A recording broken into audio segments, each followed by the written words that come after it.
Cerebellum and H2O. It's a scary feeling.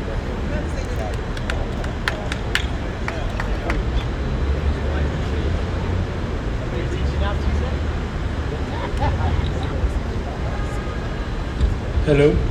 Good evening. Hello. Good evening. Hello. Here we go. Raise your hand if you went to work today. I'm still here. All right. Raise your hand if you left all your energy at work.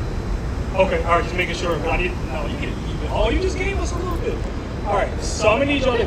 That's crazy. Okay. So I'm gonna need y'all to give me a little bit of energy. I'm gonna be up here for a few minutes, and I just want to share. Oh, I didn't say my name. Did I? Sorry. I'm Rashaad Lambert. I'm the CEO of Cerebellum H2O. I'm also the founder of a sporting marketing group and Lambert Legacy Charities. So what I want to share this evening is the three. Can y'all hear me if I talk like this? No? All right. Sorry, my bad. So I just want to share 3 do's and don'ts of a sponsorship. Before I started my own company, I spent 8 years in corporate America, and I worked with a lot of corporate sponsorships and like corporate partnerships as well. And I've seen a lot of good stuff, and I've seen a lot of bad stuff. So I wrote these down because my memory is bad because I'm starting to get a little bit. So bear with me. All right. So 3 do's and don'ts. So number 1 is be clear, and by be clear, I mean clearly define the ask. And don't let us have to decide for you what your ask is. Be very clear in your email or in your phone call what it is that you're asking that particular person for. And number 2 is be intuitive. So highlight the ROI or the return on the investment, because no matter what which corporation it is or what the CGI is, and what they're saying is that they don't want to get anything back. Everybody wants to get something back in return. So when you're asking a company, big or small, for something, highlight what you can offer them and not just what you want from them. Be proactive. So give advance notice. If you have an event that's this Friday and today is Wednesday, it's probably not a good idea to reach out. You should always give yourself like 4 to 6 weeks, or sometimes 4 to 6 months. It just depends on the size of the event. So those are the 3 do's. These are the 3 don'ts. Be prepared and be flexible. Do not only ask for money. I'll say this again. Do not only ask for money.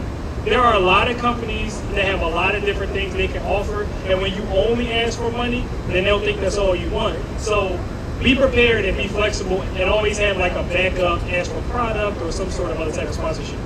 Number 2 is be concise. So don't construct an encyclopedia thick proposal. We all know you're good at Photoshop and you want to show off your skills, and that's great, but nobody wants to read all of that. Like, there are actual people who have to read through these proposals, and they have jobs, and you're one person at one event at one company, and there are thousands and in some cases millions of people who are reaching out to them. And if you want to get your point across, or to get your event sponsored, or like possibly get your email read and open, then I would be concise. And then the last part is, okay, gotcha. So when you're approaching smaller companies, make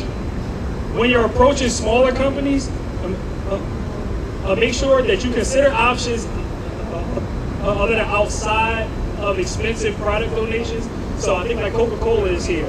So when you're approaching a company like Coca-Cola, you don't want to ask for a year's supply of Coke. That's not something that they're probably going to offer you. When you're approaching AT&T, they're not going to give your whole company free phones and free service. Are they? No. They're barbershop. I was just and then the last thing is to read between the lines of the brand.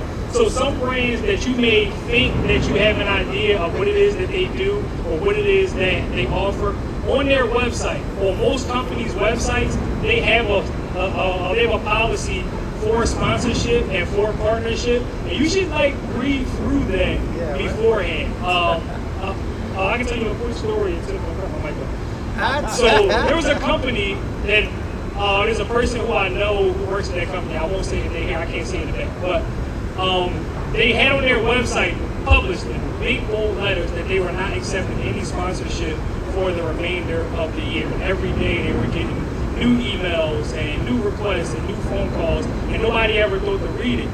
And the reason why they asked for all emails and all sponsorship requests to be submitted with a date after January of that next year, because they were already fully committed for that year.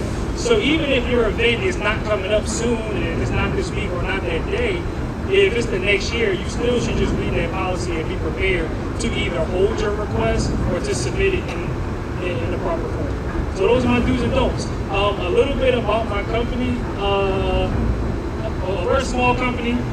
We are not accepting sponsorship requests right now until January. That's not the company that I was talking about. It's a happy coincidence.